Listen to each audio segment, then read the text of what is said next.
Have you ever Found the perfect embroidery pattern only to find it's not the right format for your machine? Let me show you how to sort that. Here's a super simple way to convert your embroidery files using a free program called Inkscape. Just head over to inkscape.org. It's a fantastic free graphics tool that will pair with a special extension to make sure you get more embroidery fun. Click Download in the top menu, select Current Stable Version, and choose the Windows Installer package. If you're on Mac or Linux, then don't worry, they've got versions for you too.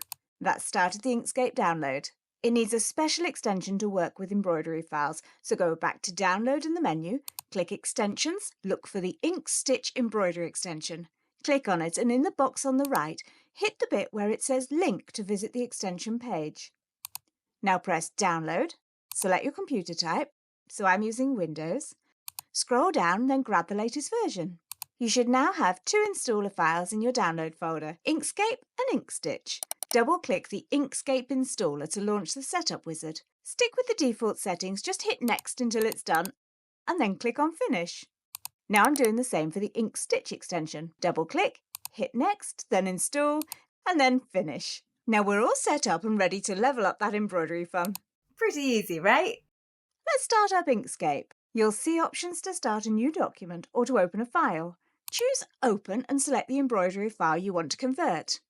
Oh, here's the kingfisher. Let's use this one. Next, go to the top left, click File, then Save As.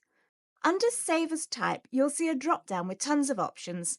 All the ones starting with Inkstitch are embroidery machine file types. There's 25 of them, so whether your machine is a popular one or a bit more unusual, it's likely you're going to find the format that you need.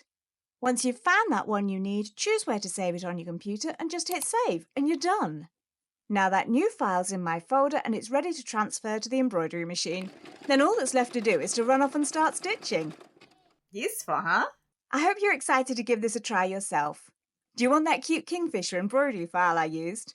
You can download that on the website. Just visit the Machine Embroidery resource page and it's yours for free.